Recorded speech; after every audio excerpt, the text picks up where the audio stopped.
a paradigm change.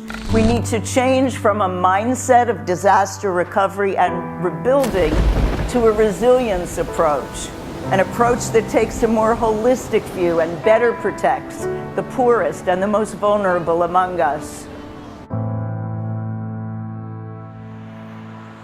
My vision is really a more resilient society, and one where greater opportunity is shared by more people. She's demonstrating a focus on the weaker links to try and build strength there so the gaps between people are less, so that we are more prepared to work together when we need to work together, and to find means to empower and engage those communities in helping themselves go forward.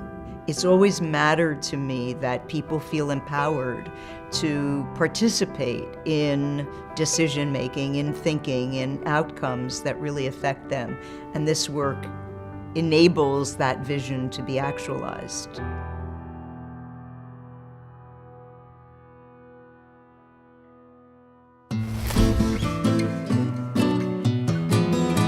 So it's important to put Judy's pioneering leadership into context.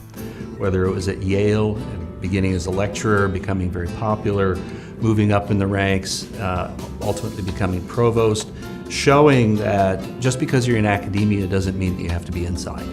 When she was at Penn, she was at the forefront of a movement around revitalizing cities and the role of anchor institutions. She took on the first project of bringing in a bookstore and a hotel to the campus. I'm a native Philadelphian. I grew up literally in that neighborhood. I'm a product of the Philadelphia Public Schools, and so I was just incredibly dismayed when I came back to Philadelphia and to that neighborhood and saw how deteriorated it had become. The idea of revitalizing an inner city around an American college or university was not a new idea.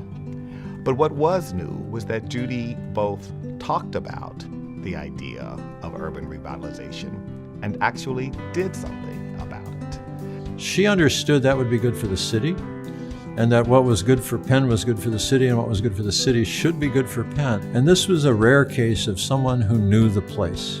Where we thought we could be different is that we really understood that we couldn't do this to the neighborhood or even for the neighborhood, that we had to do it with the neighborhood. This intersection here became our largest intervention to connect to the community around us and say that we are open. It's not sufficient to have the best design. It's not sufficient to have the greatest architecture without really engaging those communities where a massive intervention like this was going to occur.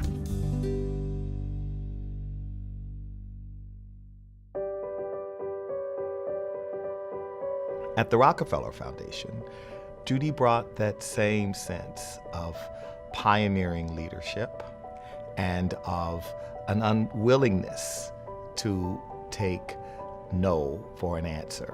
From the moment that Dr. Rodin arrived at the foundation, she began putting more and more urban issues on the table. Today she's put her focus through the foundation on resiliency, intensely aware of how underserved populations, the income gap, climate change, environmental change are all making our cities vulnerable. The resilience dividend really takes into consideration the multiple outcomes that can be associated with a smart investment on the front end. The World Bank data show that for every $3 spent, $1 is gone in the next disaster.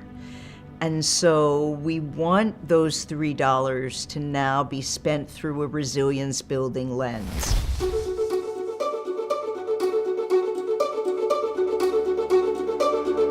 Thank you again for joining us. The Nichols Prize exemplifies people who've made a commitment to their community and to their world and done something that makes a difference, and Dr. Rodin has done that extremely well. She really is a leader in community building, and it sort of epitomizes what the Nichols Prize is all about. I'm just one of a very lucky, large group of people who owe much of my success to dear Judy.